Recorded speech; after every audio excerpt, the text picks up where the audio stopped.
efficiencies and standards in the negotiations and implementation of transformative agreements and OA publishing agreements. He contributes to a variety of community and industry efforts, such as the OA Switchboard. Prior to his role at MPDL, he served as head of development for the Hungarian ICE consortium. Next up, after Adam, will be Matt Willmott. Matt is open access collection strategist at the California Digital Library, where his primary role involves conducting data analysis, financial modeling, I'm noticing a theme here, and strategic planning relating to transformative agreements, which encompass both access to content and open access publication.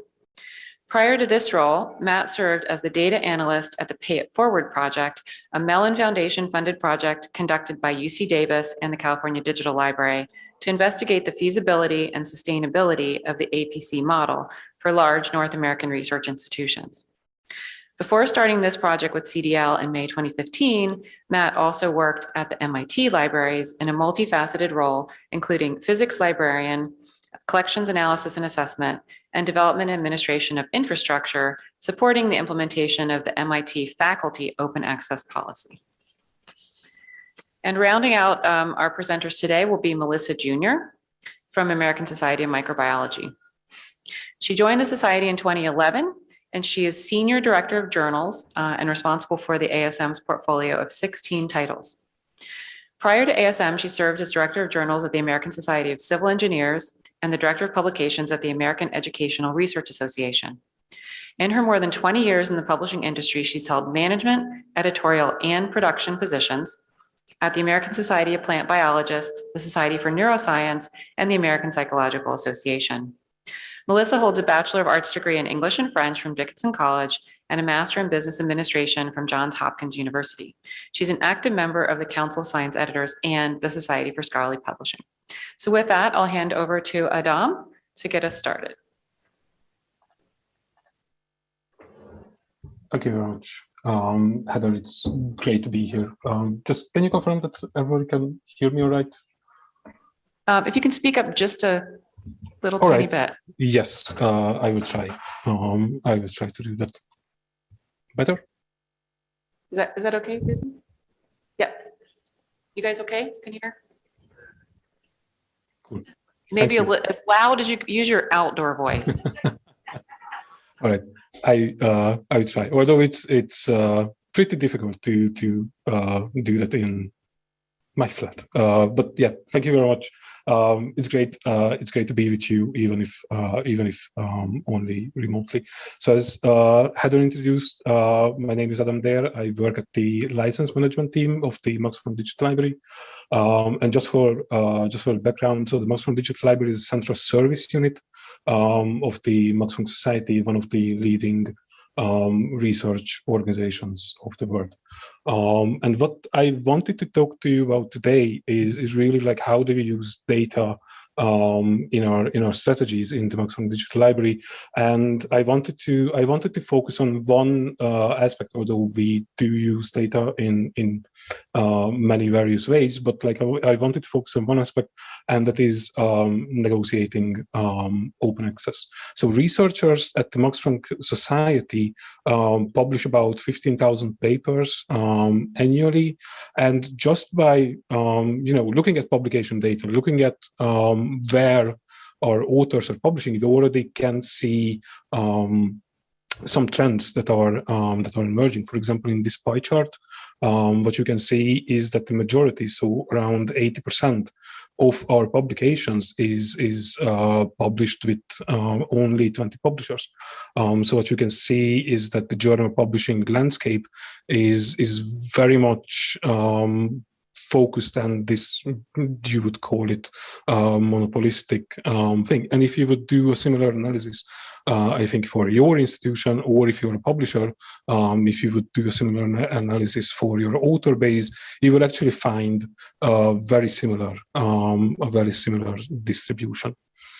And what you can also see in here in the darker orange colored ratios is that our authors are actually publishing a lot with open access outlets, and 5 of the top 20 publishers are born away publishers.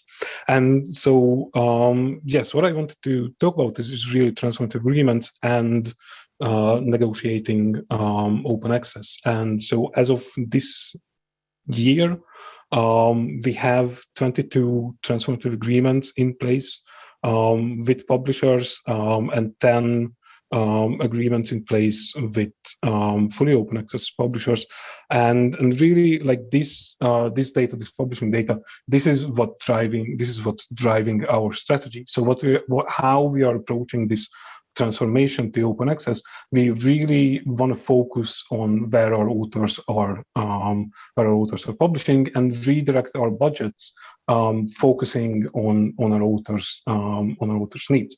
And as you can see in this pie chart, is really that like most of the major publishers and most of the publishing output of the Maximum Society is already covered by our agreements, with one or two or three examples that I won't really go into the details now. And we are really focusing on also on the long tail, where you can see quite a lot of publishers emerging, and we will have announcements very, very soon. So we are not doing this alone.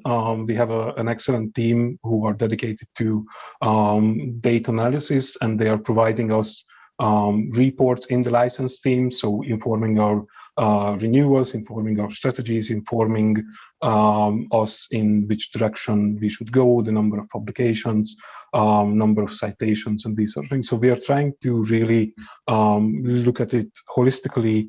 But yeah, this is what I wanted to share on the activities of the Maximum Society, that we are really focusing on publication data in driving our licensing strategy of resources.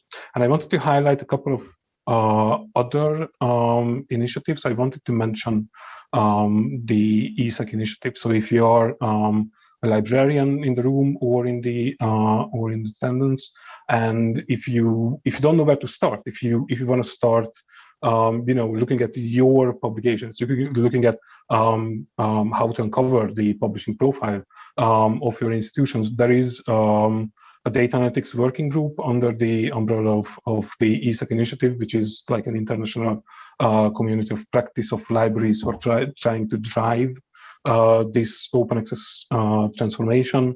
By the way, Mathew Willmott, our next speaker, is also a member of the ESAC data analytics working group, and we produced a guide, a step-by-step guide by sharing good practice, data sources, how to slice and dice data, and like what critical questions do you want to ask yourself when embarking on such an open access strategy. So, for example, what journals do your authors most frequently publish their articles? What are the shares of a given publishers? What percentage of our articles are APC eligible? So, coming from corresponding authors.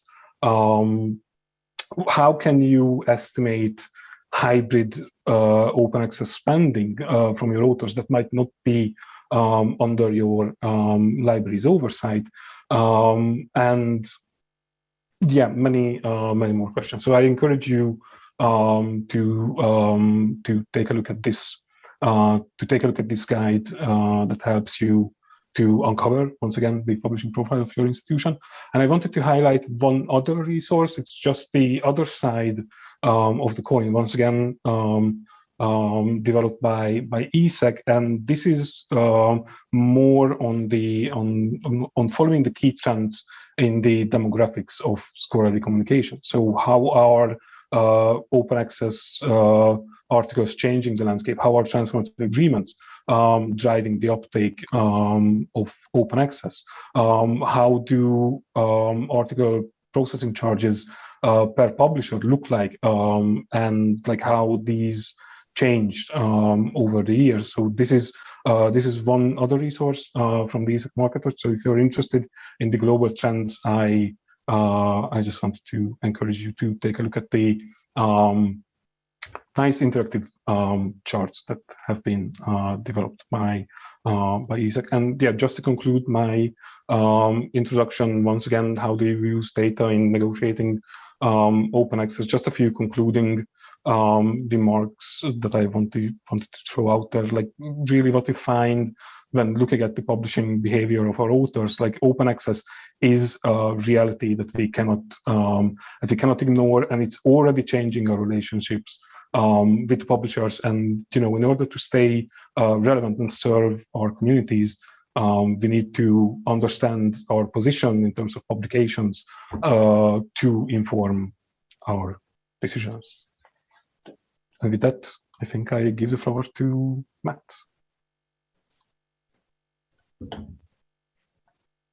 Thanks, Adam. Let me get my screen shared here. Yep, you're good. Okay, great. Hi, everyone. I'm Matt Willmott. As Heather introduced, I'm the Open Access Collection Strategist at the California Digital Library. And I'm really excited to be a part of this panel because this session really gets to the heart of how I've built my career in recent years, and really the entry point I had to make a meaningful contribution to the transition to open access, which is something I've been passionate about for a long time. You'll probably see a lot of parallels between what Adam just talked about and what I'm talking about. I think I have a slightly different focus on running through some of the analyses that we did. So hopefully the two presentations will give you a good view into some of the analysis work that we do to support open access negotiations in particular. So I thought I'd start by also giving a quick overview of what the California Digital Library is and what progress we've made to date. So the California Digital Library handles many of the system-wide projects across the University of California libraries, including, among other things, central negotiations with publishers for subscription contracts. The UC system on the whole publishes about 30,000 articles per year, and that's where the lead or the corresponding author is an author from the University of California. And CDL and UC on the whole is working on many pathways towards a transition to open access. So my work in particular focuses on our efforts to enable open access via agreements with publishers by trying to bring open access to the places where our authors are already choosing to publish. But there are other units that work on our repository. There are units working on our library publishing. So this is really a multi-pronged effort from the University of California in general. To date, we've reached 10 agreements with publishers that we call transformative. And these are with all different types of publishers. So at this point, about a third of all articles published by UC authors are eligible to be made open access under our agreements. Moving forward, that means thousands of articles each year will be made open access through these efforts. So I'm going to break my brief time this morning into two main parts. First, I'm going to talk about some of the data questions that we pursue in an effort to guide our strategy in negotiating with publishers for our transformative open access agreements. I'll show some examples of the types of outputs that we build for these purposes, although in the interest of time, I won't go too deep into any one analysis. But then at the end, I'll also talk a bit about what it means to be part of an organization with such a focus on data-driven decision-making. So the first question we generally ask ourselves is what our place is in the publishing landscape. And there are, of course, a few ways to answer that question.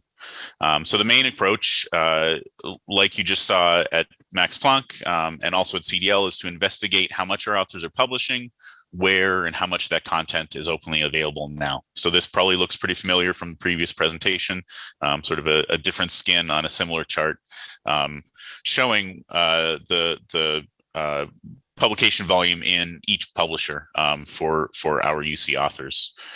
This screenshot from one of our dashboards shows how we approach viewing that data, so that we can identify which publishers have the most UC research, and we have the ability to filter by various facets like individual campuses. Hey Matt, I'm sorry to interject, but yes, the screenshot is super tiny. So could you, just for the sake of the folks here, because it's a little bit bigger on Adam's, could you just read out maybe the top half dozen or so of publishers? Sure. Yeah. So it's probably similar to what Adam had, but our top publishers are probably what you'd expect. Elsevier is the largest. Springer Nature is next largest. Wiley, so the top three are sort of the biggest three for us as well. Then we start getting into some of the society publishers. So we have IEEE, American Chemical Society. We have a few publishers lumped together in an other category. So a lot of, I would say, the sort of usual suspects in terms of the largest global publishers or the largest publishers for our research as well. So another question we're generally keen to answer is how much our authors are spending on APCs outside of our subscription agreements. So this is a screenshot from a previous analysis I conducted to calculate how much more revenue each publisher receives from the UC system through author APC payments on top of our subscription payment. So this is all revenue that's generally very difficult to track, which has no comprehensive contract to govern the interaction with publishers. As you can see, looking at the different types of publishers that are here, Elsevier, Springer Nature, and AAAS, publishers with different characteristics tend to have widely varying amounts of additional revenue coming from authors in this way. Like I said, I'm not going to go super in depth into each of these charts, but I will share this slide deck so you can all sort of have a glimpse at these moving forward. So once we have a reasonable handle on what our place is, the next question is how we move forward. So this is an anonymized example of a prioritization grid that we built to examine which publishers make the most appropriate targets for our negotiations in a given year. This chart includes basic quantitative factors like publication volume, but it also includes quantified representations of more qualitative factors like alignment with the academic mission, commitment to a full transition to open access, openness to working with us on an appropriate business model, and how much it would set a precedent for the marketplace. So by mapping the publishers this way, it really helped us visualize which publishers would be most impactful for our efforts in a given time period. Then once we've identified which publishers to try to work with, we can undertake a deeper examination of the publishing patterns of a specific publisher to better understand our output there and develop a tailored strategy. We can see, are our authors publishing a lot of open access articles there already? Do our authors with that publisher tend to have grant funding available to them? Or is their research funded by grant funding? Is our authorship spread across all UC campuses, or is it just focused in one or two? These are all really important factors to consider as we develop our strategy. Then we need to do some modeling about what we can expect in the future. Excuse me. It's really important to build out models which can calculate potential outcomes of an agreement under various parameters. And so this screenshot represents one panel of a model that shows us how much the library and authors would spend under given assumptions of open access uptake and other factors of author behavior within the business model that we're talking about employing with this particular publisher.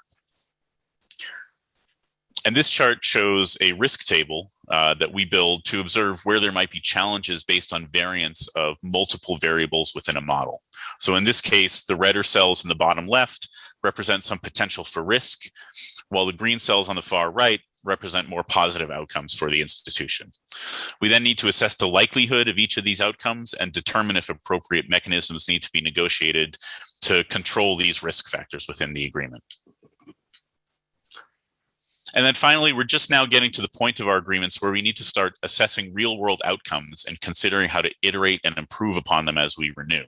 So it's one thing to model potential outcomes, but quite another to actually observe them in the real world and learn from them. So I've put up here a somewhat annoyingly blurred image that represents one panel of a large dashboard that we use to assess each agreement. This kind of gives a snapshot of the types of charts we might be looking at. I've made it blurry because there's a lot here which we still need to digest ourselves before really putting it out in the world. But it's worth mentioning that on the whole, data analytics is better as a shared exercise. So we do intend to talk more widely about the outcomes of our agreements as we develop our own understanding and advance forward in our efforts to transition our output to open access. So in the end, all of this analytical work gives us some valuable outputs to move us towards our goals of reaching additional open access agreements. We're able to develop a cohesive strategy for where to focus our efforts And these analyses provide us the supporting data we need to discuss with our stakeholders, a sense of what the impact of an agreement could be, a good picture of where there might be unique challenges with a given publisher, and a set of stress-tested models and risk control mechanisms with a given publisher that will hopefully bring us to a successful agreement. Additionally, once we have an agreement in place, we're able to gather data and learn from it to make sure that we're always iterating both within each individual agreement and across our entire strategy to determine if there's any course correction or additional efforts we need to undertake. So with that, what does it mean to operate as a data-driven organization? It really requires a full organizational approach.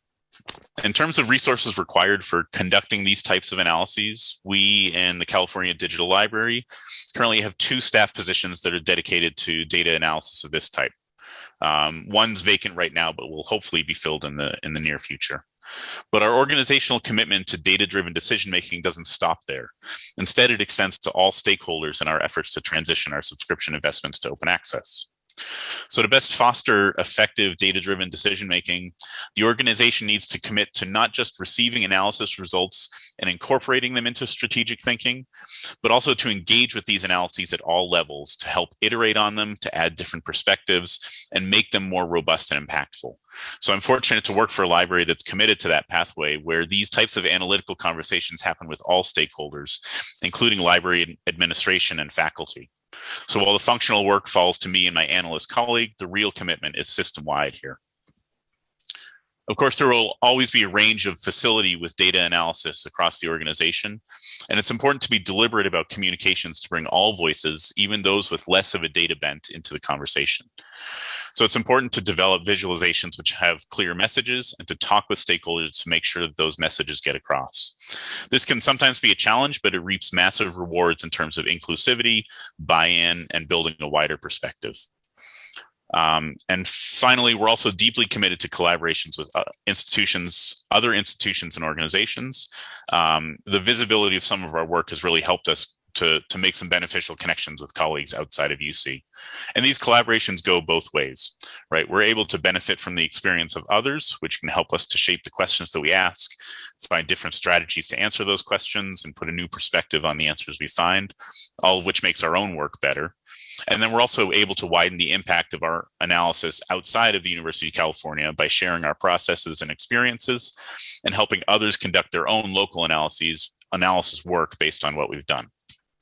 Working in a data-driven library has some really strong benefits that have helped advance us to the point that we're at now. So in communications with our stakeholders, especially faculty and researchers, which we're much more conversant in our strategies and our overall approaches. Many of those stakeholders are data-driven in their everyday academic work, and so they appreciate when we exhibit the same careful analysis to craft our strategies, and it really helps us build support for our intended pathways. For ourselves, we can be much clearer and more confident about our strategy when we've crunched the numbers behind it and have a real sense of what we're doing and why. And then our in-depth data analysis has allowed us to better understand areas of potential risk, particularly financial risk to the institution in these agreements. Many of our agreements have cost control mechanisms which are born specifically out of this analysis. Based on risk tables like the one I showed earlier, we can understand where to employ these mechanisms in negotiation and also what factors to watch during implementation so that we can try to take action if necessary. So it's really the overall organizational commitment to engaging in data analysis and building the results into our approaches that has allowed us to come as far as we have and to achieve the successes that I described on my first slide. And with that, I think I am transferring it over to Melissa. Great. So thank you. I'm happy to be here with all of you and to share ASM's perspective as a society publisher and how we're approaching open access and what data we are juggling to make that a reality. So briefly, the American Society for Microbiology was established in 1899. Our mission is to advance the microbial sciences. We have over 30,000 members worldwide, comprised of researchers, educators, and healthcare professionals, and we are one of the largest single life science professional organizations. We also publish books and journals. Our journals portfolio is made up of 16 titles, 7 of which are subscription-based hybrid specialty titles, and 6 are gold open access journals that cover the breadth of the field of microbiology. So ASM's open evolution goes back a long way to 1999. ASM's community and leadership have steadily driven us forward and are continuously challenging us in this regard. Our growing corpus is now over 280,000 articles, the majority of which are openly available. But we need to do this in a way that's sustainable for the society, and this is why. Our 42% of our revenue budget comes from our journals program. The net back to the society funds our advocacy, education, membership activities, and all other things we do to support our mission to advance the microbial sciences. So the key here is, really are the conversations around what sustainability actually means for ASM and its community. From the funder mandate perspective, our goal is to ensure our authors always have options and routes for compliance and to remove as many barriers to publishing with us. We support these open initiatives in green and a few more, and we're carefully looking at the 2 in red. We haven't applied for transformative journal status. We're watching those requirements really carefully as they evolve and want to ensure that we can realistically meet the stated requirements.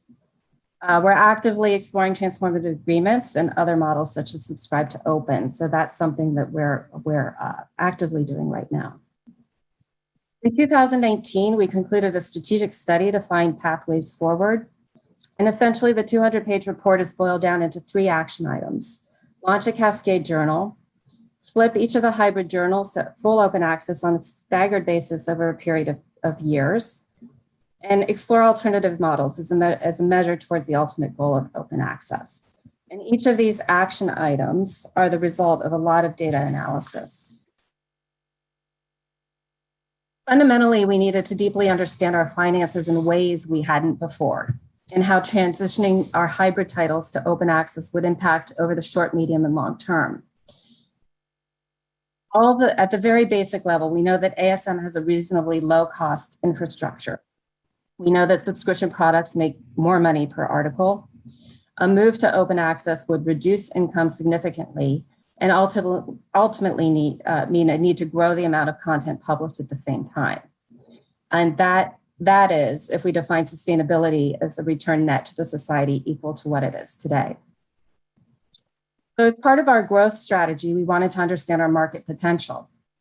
And that's why we launched a Cascade title. ASM rejects over 10,000 papers a year. Our rejected paper analysis revealed that half of those papers are ultimately published in non-ASM journals within 2 years. And these are good scientifically. Our editors for years have struggled over rejecting good papers to meet their existing standards of novelty and impact.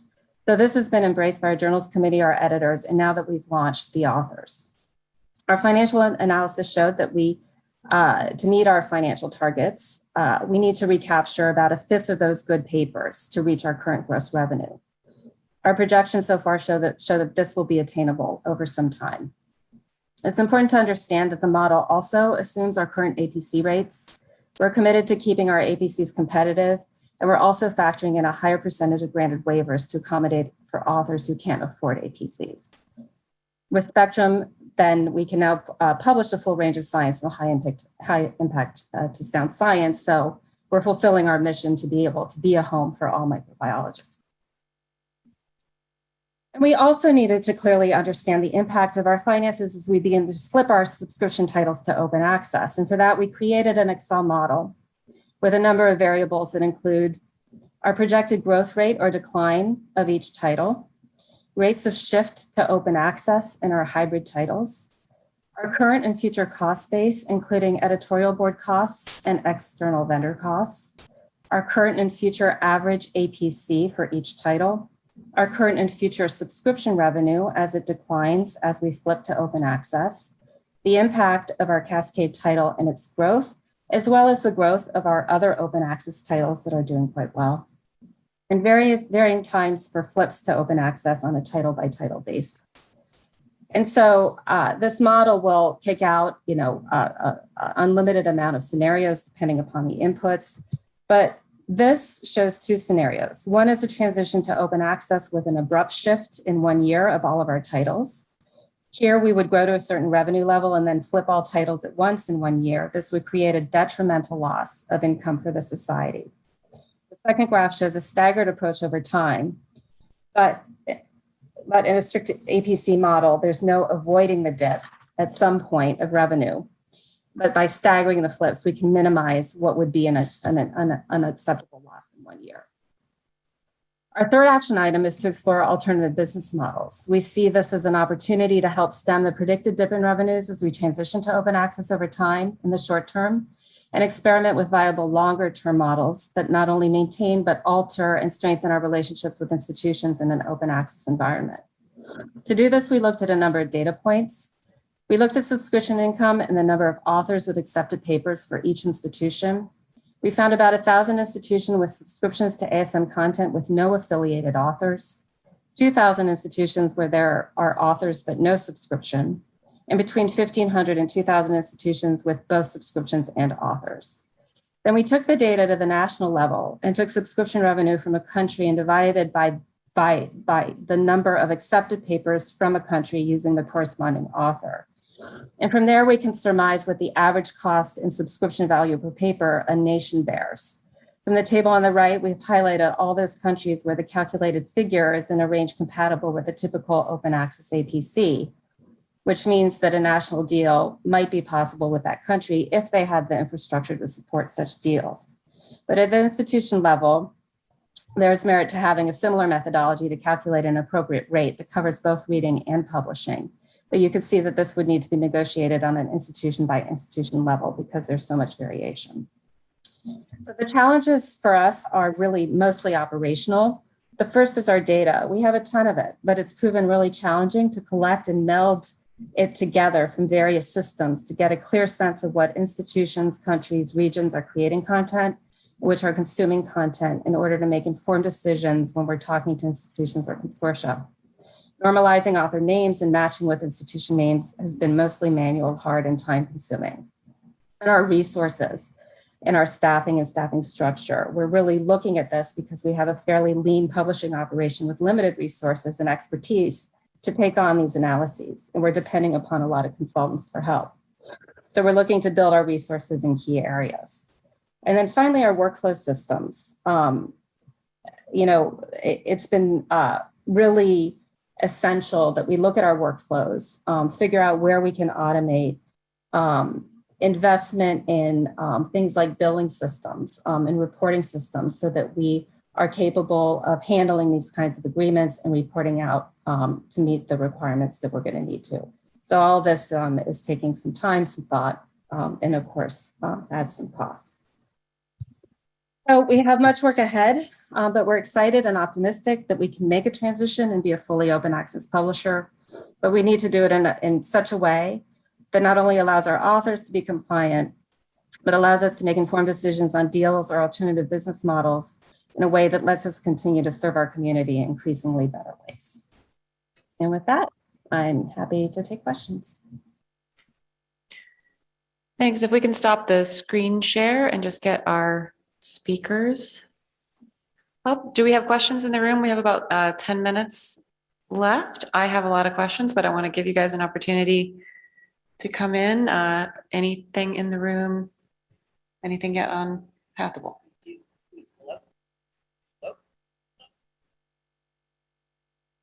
It's very rare that you can't hear me when I start talking. So we do have a couple questions from Pathable. And thank you to our very lively virtual audience. The first two are for Michael, or excuse me, for Matthew. This is from Deirdre. How are you calculating what UC authors are paying in APCs outside of your transformative agreements? Yeah, that's a really hard challenge. I mean, we're not able to get that from our financial system. So the way that we're calculating it is based on list price APCs and seeing where our authors are publishing. And we map in data from Unpaywall, which tells us which articles are open access. So that can give us a sense of which articles within hybrid journals are open access we map the APC onto that, and then we sum it to see how much or to estimate really how much our authors are publishing. We know that doesn't capture the whole picture. Some publishers will offer discounts or might have sort of reduced pricing, might have special promotions where like an entire issue is made openly available and the authors really have no cost for that, or really no sort of participation in making that open access. So it's not a perfect system, but it creates a pretty good estimate of how much our authors are spending, we think.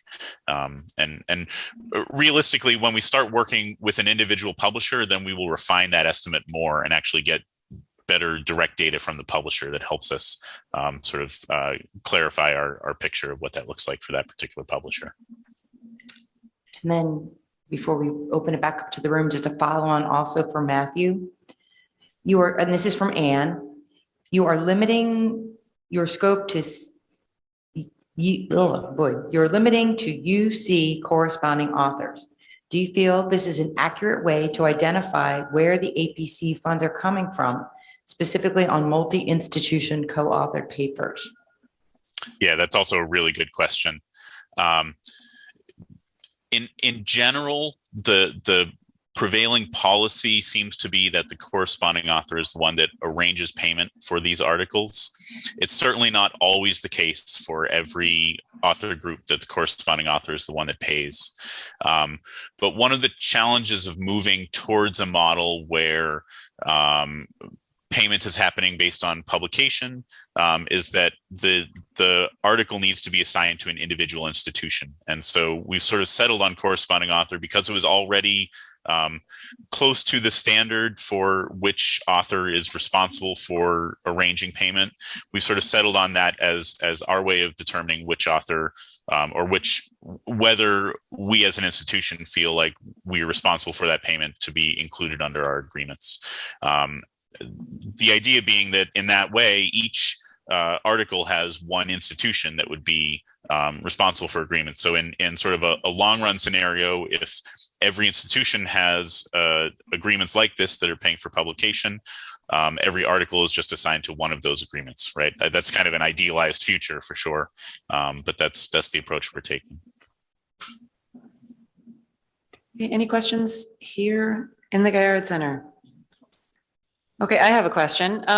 When you're looking, and this is for Adam and for Matt, when you're looking at the transformative agreements that you have in place, I'm curious to know what the mix is between North American and non-North American institutions, because I've heard from publishers that can have an effect.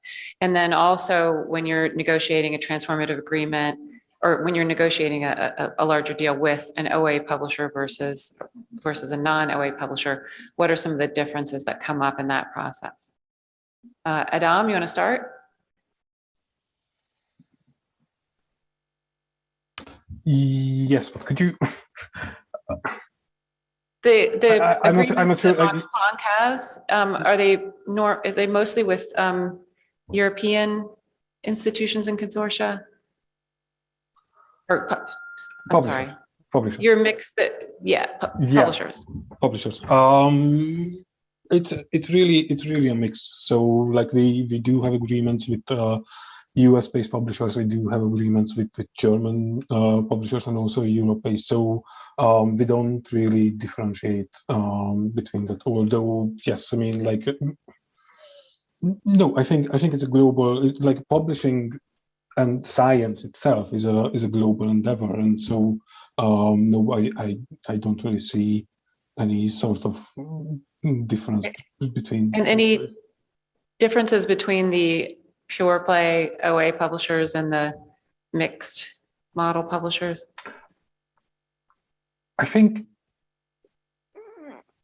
yes, there definitely there is a difference. I mean, pure OA publishers are already there. They are already open access. They are like, there is nothing to transform there, basically, but we are still trying to, help our authors to remove the administrative burden from open access publishing. And this is why we are having these central billing agreements in place, or when we are trying to support diamond initiatives and infrastructures and these sorts of things, which yeah, I think that's also very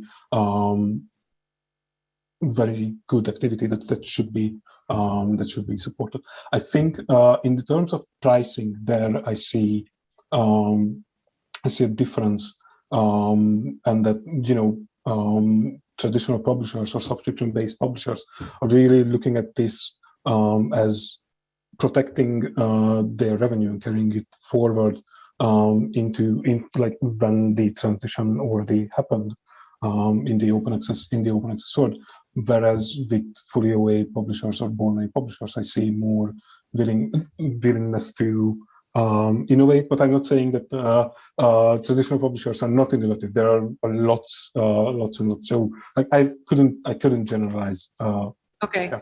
Thank you. It's early days yet. Yeah. Matt? Yeah, I mean, I would echo a lot of what Adam says. I think that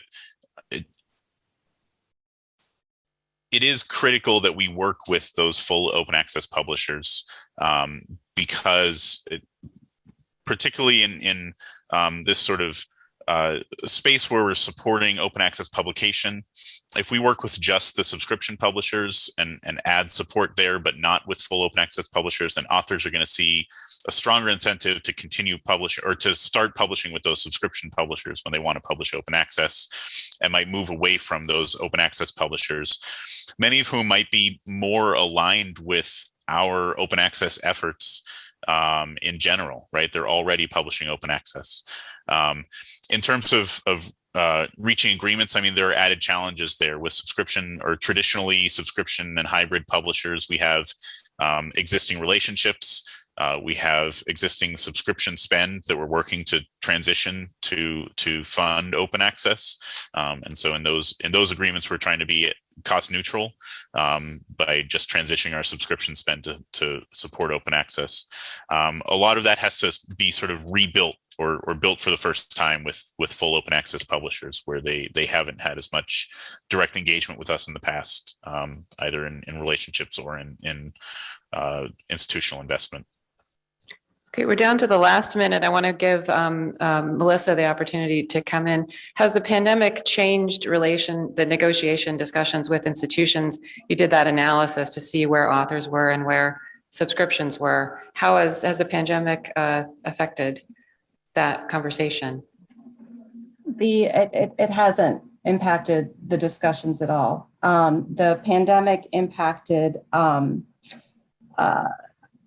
us in terms of certainly the number of papers that that were coming in to publish with us, but in terms of the actual negotiations or working our way forward in open access, it didn't, because we have a fair amount of open access options available, and made all of our COVID-related papers open by default, and we're keeping them open forever.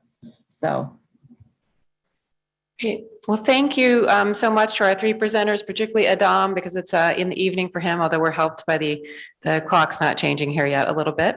But thank you all for presenting for us today, and enjoy the rest of your day. We look forward to catching up with you later. Thanks very much, everyone. Thank you so much. And before the presenters log off, can they hear me? Yeah. Oh. Heather, they just want your slides.